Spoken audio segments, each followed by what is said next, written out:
আমার খালাতো ভাই আমার সাথে যেভাবে কাজ করল গল্পটি সম্পূর্ণ শুনলে আপনাদের মেশিন দিয়ে টপ করে পানি চলে আসবে। আপনারা হাতের কাজ করতে বাধ্য হবেন, তাই হাতের কাজ করার আগে হাতের কাছে অবশ্যই টিস্যু রাখবেন। আমার নাম প্রীতি এবং আমার বয়স 23 বছর। আমি দেখতে বেশ সুন্দর, আমার শরীরের গঠন একটু বড় দেখায়। আমার মুখের গঠন আকর্ষণীয়, রং ফর্সা এবং আমার শরীর না খুব পাতলা না খুব মোটা, বরং একদম মাঝারি।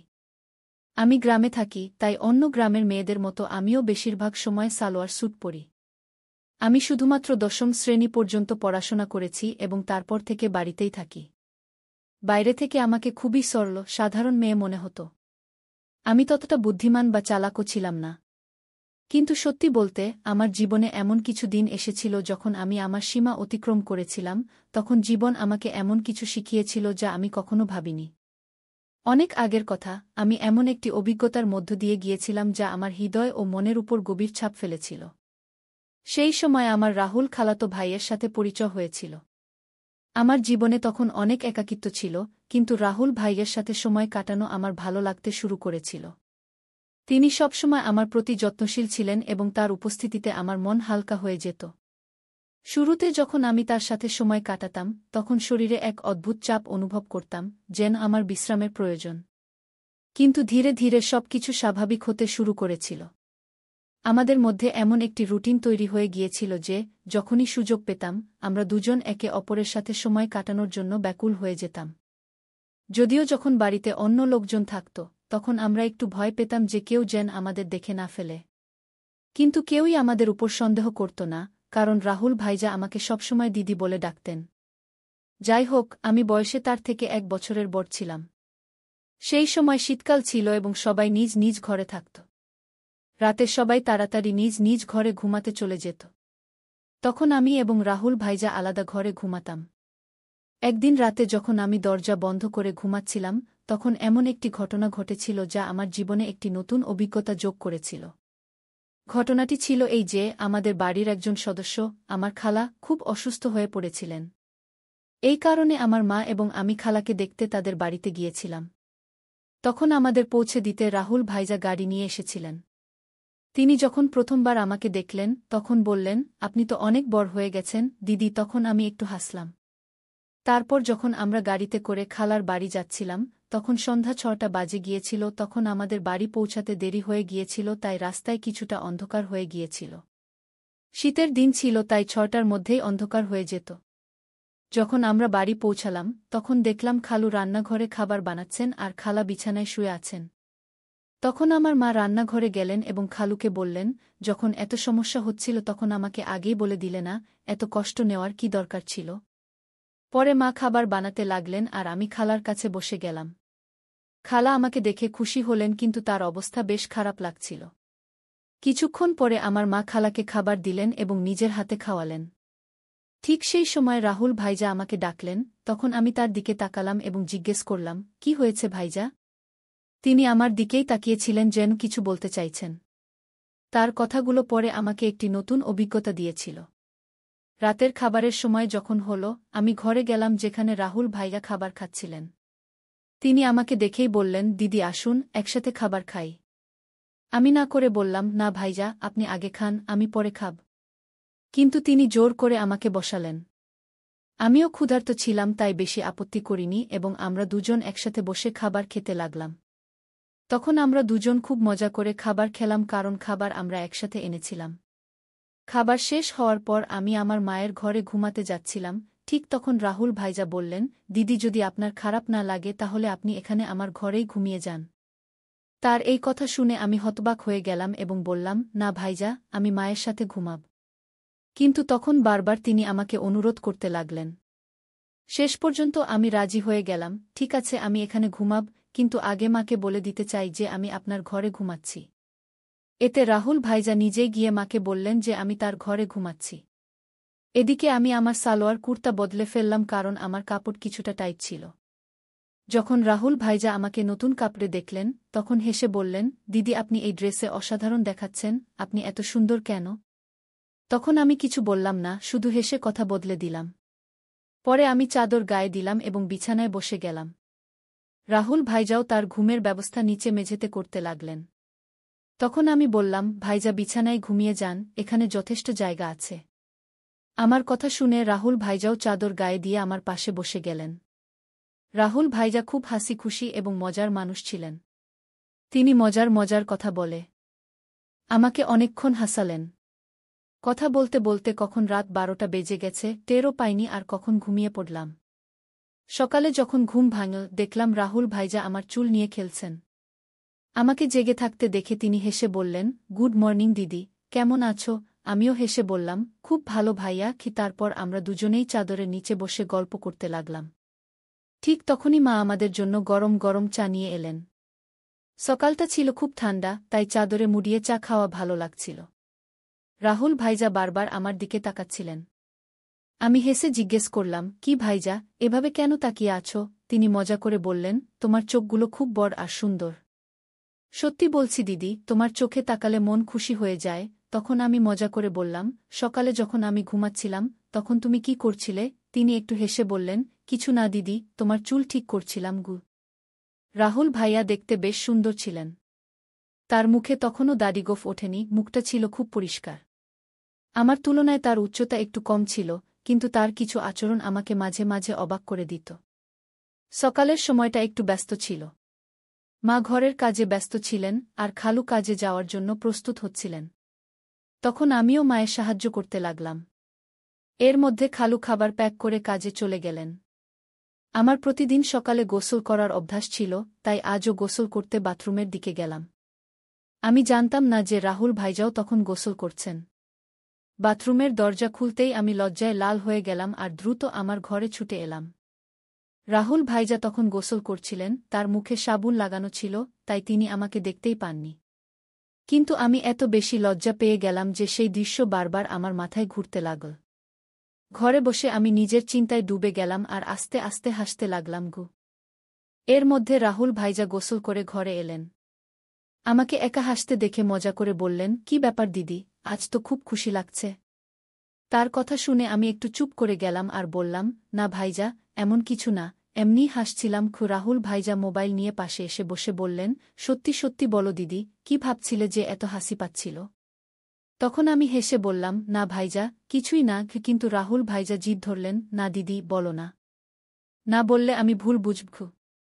তখন আমি বললাম, প্লিজ ভাইজা, এই কথাটা এখানেই শেষ করো। এতে ভাবার কিছু নেই কি। তারপর আমি দ্রুত উঠে গোসল করতে চলে গেলাম। গোসলের পর আমি ঘরে ফিরে এলাম আর মজা করে ইচ্ছে করে একটু পানি রাহুল ভাইয়ার দিকে ছুড়ে দিলাম। এটা দেখে রাহুল ভাইজা হঠাৎ উঠে দাঁড়ালেন আর আমার চুল ধরে আমাকে বিছানায় বসিয়ে দিলেন। তার এই আচরণ দেখে আমার রাগ হয়ে গেল।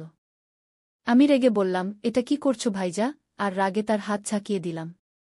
এরপর রাহুল ভাইজা কিছু না বলে চুপচাপ ঘর থেকে বেরিয়ে গেলেন। তার এই ব্যবহার দেখে আমিও অবাক হয়ে গেলাম। নিজের উপর আফসোস হতে লাগল যে হয়তো আমার এটা করা উচিত ছিল না। তারপর দ্রুত আমি আমার চুল ঠিক করে মায়ের কাছে চলে গেলাম। খালু খালার যত্ন নিচ্ছিলেন, তাকে ওষুধ দিচ্ছিলেন আর খাবার তৈরি করছিলেন। ঠিক তখনই খালা আমাকে বললেন, যাও রাহুলকে ডেকে আনো, গরম গরম খাবার খেতে বলো, নইলে ঠান্ডা হয়ে যাবে গু। আমি জানতাম রাহুল ভাইজা আমার উপর রাগ করেছেন। তাকে ডাকতে গিয়ে দেখলাম তিনি ছাদে বসে ফোন দেখছেন। আমি ডাকলাম, ভাইজা নিচে এসো, মা ডাকছেন, খাবার খেয়ে নাও। কিন্তু তিনি কোনো উত্তর দিলেন না। তখন আমি আরও কাছে গিয়ে বললাম, প্লিজ ভাইজা, আমার উপর রাগ করো না। আমার ভুল হয়ে গেছে, আমি ক্ষমা চাইছি গু। তবুও তিনি আমার দিকে তাকালেন না, ফোন দেখতে থাকলেন। তখন আমি তার হাত ধরে বললাম, ভাইজা, ভুল শুধু আমার না, তুমিও তো আমার চুল টেনেছিলে, তাই আমার রাগ হয়েছিল। এখন এত রাগ করো না গে। তখন আমার চোখে পানি চলে এল আর কাঁদতে কাঁদতে বললাম, ভাইজা প্লিজ এত রাগ করো না। যদি আমার ভুল হয় তবে আমাকে এক না দুটা চড় মারো, কিন্তু এভাবে চুপ করে থাকো না গি। আমাকে কাঁদতে দেখে রাহুল ভাইয়ার রাগ একটু ঠান্ডা হল। তিনি আস্তে বললেন, ঠিক আছে, কাঁদো না। কিন্তু তোমার আমার উপর হাত তোলা উচিত হয়নি। যাই হোক, ছেড়ে দাও, চলো খাবার খেয়ে নিই গু। তখন আমি বললাম, প্রথমে এটা বলো যে তুমি আমাকে মাফ করে দিয়েছ।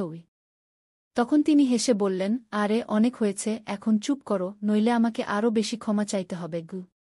তারপর আমরা দুজন নিচে গিয়ে খাবার খেতে বসলাম। খালু আর খালা আগেই খেয়ে ফেলেছিলেন। মা রান্নাঘরের কাজ শেষ করছিলেন। খাওয়ার পর আমি খালার পাশে বসে গেলাম আর তার সাথে কথা বলতে লাগলাম, খালার স্বাস্থ্যের খোঁজ নিতে লাগলাম। এই সময় মা বললেন, তোমরা এবং রাহুল এখানেই থাকো, আমি নিকটবর্তী বাড়িতে দেখা করতে যাচ্ছি। আমি রাহুলকে বলে দিয়েছি যেন সে কোথাও বাইরে না যায়, আমরা শীঘ্রই ফিরে আসব। তারপর মা এবং খালু বাইরে চলে গেলেন এবং আমি খালার ঘর পরিষ্কার করতে শুরু করলাম। ঠিক তখনই রাহুল ভাইয়া মজা করতে করতে এসে পড়লেন। আমি তাকে বললাম, ভাইজা, দয়া করে আমার জন্য কিছু এনে দাও। তিনি হেসে বললেন, বলো দিদি, কি চাও? আমি বললাম, আমার জন্য চকলেট এনে দাও, আমি খুব পছন্দ করি। রাহুল ভাইজা হেসে বললেন, ঠিক আছে, তুমি ঘর পরিষ্কার করো, আমি চকলেট নিয়ে আসছি। রাহুল ভাইয়া চকলেট নিতে চলে গেলেন এবং আমি ঘর পরিষ্কার করতে লাগলাম। যখন আমি খালার আলমারি খুললাম, তখন সেখানে মেকআপের জিনিসপত্র রাখা দেখলাম। সাজগোজ করার আমারও খুব শখ ছিল, তাই আমি খালার মেকআপ ব্যবহার করা শুরু করলাম। তারপর আমি খালার ঝুমকি এবং গয়না পরলাম এবং আলমারি থেকে লাল শাড়ি বের করলাম। যখন রাহুল ভাইয়া চকলেট নিয়ে ফিরে এলেন, তখন আমি সম্পূর্ণরূপে সেজেগুজে নতুন বধূর মতো প্রস্তুত হয়ে গিয়েছিলাম। তখন আমি চুল খুলে রেখেছিলাম, লিপস্টিক লাগিয়েছিলাম এবং হাতে চুড়িও পরেছিলাম। তিনি ঘরে ঢুকেই আমাকে এই রূপে দেখে হতবাক হয়ে গেলেন। তার মুখ দিয়ে শুধু এটাই বেরিয়ে এল, দিদি, তুমি তো অসাধারণ দেখাচ্ছ। তারপর আমি তার কাছ থেকে চকলেট নিলাম এবং বিছানায় বসে খেতে লাগলাম। রাহুল ভাইজাও পাশে বসে গেলেন এবং তখন তার চোখ আমার দিক থেকে সরছিল না। তখন আমি বললাম, ভাইজা, এত করে দেখো না, আমার অস্বস্তি লাগছে। রাহুল ভাইজা হেসে বললেন, কি করি দিদি, তোমার দিক থেকে চোখ সরতেই চায় না। তুমি শাড়িতে এত সুন্দর দেখাচ্ছ যে মনে হচ্ছে কোনো পরী। তারপর মজা করে বললেন, ইচ্ছে করছে তোমাকে আমার বউ বানিয়ে ফেলি। আমি বুঝতে পারছিলাম যে সেই মুহূর্তে তার মনের মধ্যে কি চলছিল, কিন্তু আমি হালকা হাসির সাথে কথা অন্য দিকে ঘুরিয়ে দিলাম। মজা করে বললাম, তাহলে দাঁড়িয়ে রইলে কেন? বলো, আমাকে বউ বানিয়ে কি করবে? তখন রাহুল ভাইজা একটু হেসে বললেন, রেখে দাও দিদি, আমি জানি তুমি ইচ্ছে করেই এটা জিজ্ঞাসা করছো। তখন আমি বললাম, তাহলে কি তুমি তোমার দিদির সুযোগ নিতে চাও? যদি মা জানতে পারেন তাহলে কি হবে? তখন রাহুল ভাইজা বললেন, দিদি, এত চিন্তা করো না, আমরা তো বাড়িতেই আছি এবং কেউ জানতেও পারবে না। তুমি শুধু একবার হ্যাঁ বলে দাও, আমি সব সামলিয়ে নেব। তখন আমি হেসে বললাম, তাহলে আগে বলো, তুমি এসব শাড়ি দেখে বলছো নাকি আগে থেকেই এমন ভাবছিলে? রাহুল ভাইজা হেসে বললেন, সত্যি বলতে, তুমি যেদিন থেকে এসেছ সেদিন থেকেই এমন লাগছে।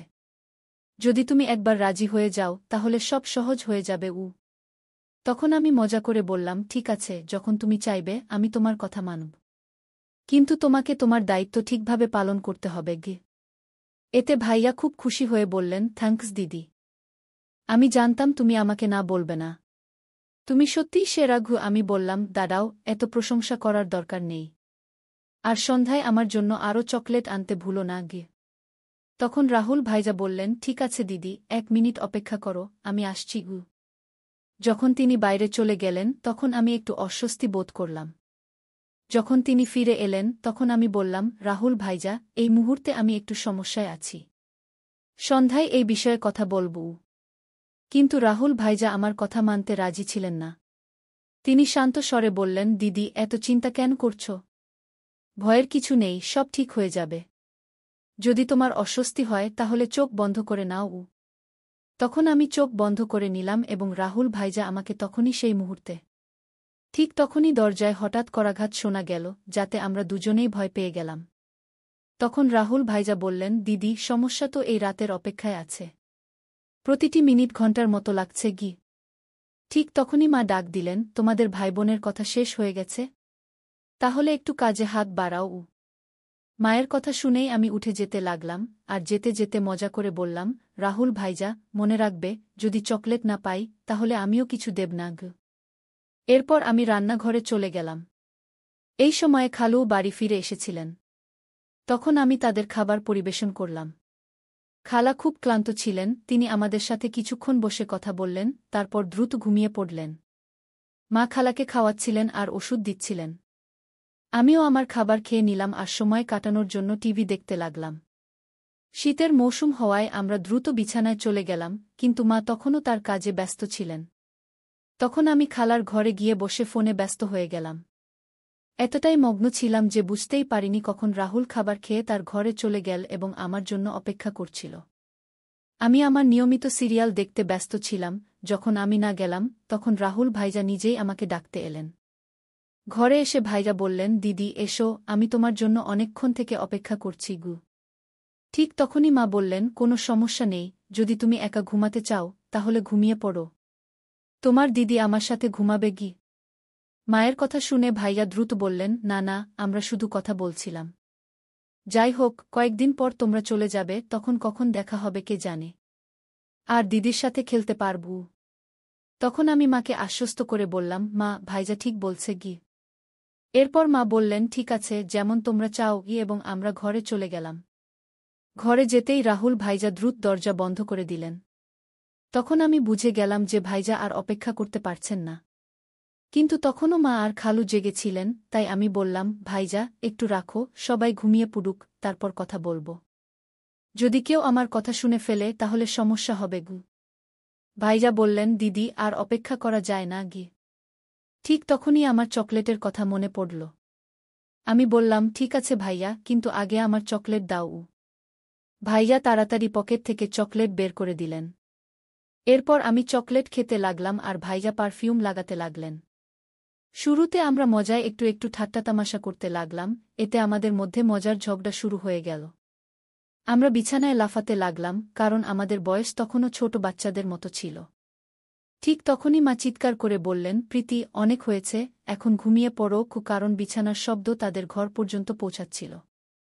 এরপর রাহুল ভাইজা তাড়াতাড়ি মেঝেতে বিছানা পেতে দিলেন, যাতে শব্দ বন্ধ হয়ে যায়। তারপর রাহুল ভাইজা আমাকে রাত ৩টা বাজে পর্যন্ত ঘুমাতে দেওয়া হয়নি। সকালে যখন আমাদের চোখ খুল, তখন মা দরজায় কড়া নাড়ছিলেন। আমি বিছানায় ছিলাম কিন্তু উঠতে পারছিলাম না, তাই রাহুল ভাইজা আমাকে তুলে বিছানায় বসিয়ে দিলেন এবং নিজে দরজা খুলতে গেলেন। তখন মা আমাদের জন্য চা নিয়ে এলেন। আমাকে দেখে তিনি বললেন, আমি বলেছিলাম প্রীতি, সময়মতো ঘুমিয়ে পড়ো। এখন দেখো তোমার চোখ কত লাল হয়ে গেছে। আমার চোখ তখন সত্যিই লাল হয়ে গিয়েছিল। আমি কিছু না বলে চা পান শুরু করলাম, এমনকি মুখও ধুইনি, কারণ পুরো শরীর ব্যথায় ভেঙে পড়ছিল। মা চা রেখে চলে গেলেন। রাহুল ভাইজা যখন ঘরে এলেন, আমি রাগ করে বললাম, ভাইজা, আমি বলেছিলাম অল্প সময়ের জন্য, কিন্তু তুমি আমার কথা মানোনি। এখন দেখো আমার শরীর কত ক্লান্ত। আমি ঠিকভাবে দাঁড়াতেও পারছি না। যদি মা জিজ্ঞেস করেন আমি কি বলবো? তখন রাহুল ভাইয়া দ্রুত উত্তর দিলেন, দিদি, চিন্তা করো না। আমি মেডিকেল স্টোর থেকে ওষুধ নিয়ে আসছি। তা খেলে তোমার শরীর ঠিক হয়ে যাবে গু। এরপর আমি টানা ৪-৫ দিন ভাইয়াকে কাছে আসতে দিইনি। কিন্তু তার উৎসাহ কমেনি। সে প্রতিদিন আমার আশেপাশে ঘুরে বেড়াত এবং নিয়মিত চকলেট নিয়ে আসত। ভাইজা আমার সব কাজ করে দিত, আর আমি যা চাইতাম সে হাসতে হাসতে তা করে দিত। তাই আমিও এর মজা নিতে শুরু করলাম। কখনো তার কাছ থেকে পায়ের ম্যাসাজ করিয়ে নিতাম, কখনো মাথার ম্যাসাজ। মজায় কখনো হালকা করে মারতাম আর সারাদিন তার ফোনে সিরিয়াল দেখতাম। ৪-৫ দিন পর ভাইয়ার আচরণ বদলে গেল, তাই আমি তাকে বেশি কিছু বলিনি। একদিন আমরা দুপুরে বাড়িতে একা ছিলাম এবং অনেক মজা করলাম। সে দিন বাড়িতে কেউ ছিল না। ভাইজা আমাকে সারাদিন কোথাও বসতে দেয়নি, সবসময় নিজের কাছেই রাখত। এই ঘটনার পর আমি আর ভাইজা খুব সাধারণ হয়ে গেলাম। যখনই তার ইচ্ছা হতো সে আমাকে ঘরে ডাকত, আর আমি এখন এর অভ্যাসও করে ফেলেছিলাম। আমরা সেই দিনগুলোর পুরো মজা নিলাম। কিন্তু জীবনে প্রতিটি ভালো সময়ের পর একটি খারাপ সময়ও আসে, আর এই খারাপ সময়ও ভাইয়ার কারণেই এল। আসলে ২-০ দিন পর আমাদের গ্রামে ফিরতে হতো, কারণ এখন খালা বেশ সুস্থ হয়ে গিয়েছিলেন এবং আমরা সেখানে অনেক দিন হয়ে গিয়েছিলাম। তখন মা হঠাৎ ফেরার সিদ্ধান্ত নিলেন এবং বাবাকে কিছুই বলেননি। আমি আর ভাইজা যখন এটা শুনলাম, আমাদের একদম ভালো লাগল না। তখন ভাইজা বলল, দিদি, যাওয়ার আগে শেষবার একটু সময় দাও। কে জানে আবার কখন দেখা হবে। তখন ভেতর থেকে আমিও প্রস্তুত ছিলাম। কিন্তু সে দিন বাড়িতে সবাই ছিল, এমনকি খালু আজ বাড়িতেই ছিলেন। তখন খালু মাকে বললেন, দিদি, আজ থাকো। আমি কাল তোমাকে বাস স্ট্যান্ড পর্যন্ত ছেড়ে দেব। এটা শুনে আমি একটু খুশি হলাম, কারণ আমাদের কাছে এক রাত ছিল। তখন শেষ পর্যন্ত মাও রাজি হলেন। এরপর আমরা খুবই অধৈর্য হয়ে রাতের অপেক্ষা করতে লাগলাম। যখন রাত হল, তাড়াতাড়ি খাবার খেয়ে আমরা আমাদের ঘরে চলে গেলাম। তখন আমরা এতই অস্তর্ক হয়ে গিয়েছিলাম যে দরজাও ঠিকমতো বন্ধ করিনি। তখন অল্প সময়ের মধ্যেই হঠাৎ খালু এসে আমাদের সেই অবস্থায় দেখে ফেললেন। আমি ভয়ে কাঁপতে লাগলাম এবং সঙ্গে সঙ্গে সেখান থেকে সরে গেলাম। খালু তখন খুব রেগে গিয়েছিলেন, কিন্তু তিনি ধৈর্য ধরে পুরো পরিস্থিতি সামলে নিলেন। তিনি আমাদের উপর রাগ না করে আমাদের ভুলগুলো বোঝালেন এবং সে দিন আমাকে একটি বড় শিক্ষা দিলেন। তখন খালুর ভালোবাসা আর সহযোগিতায় আমরা পরিস্থিতি সামলে নিলাম। এরপর থেকে আমি আমার ভুলগুলো থেকে অনেক কিছু শিখেছি।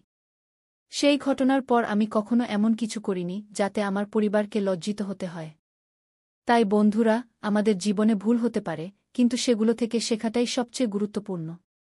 যদি আপনার জীবনে কখনো এমন পরিস্থিতি আসে, তা সামলানোর চেষ্টা করুন এবং পরিবারের সাথে সবসময় খোলামেলা কথা বলুন।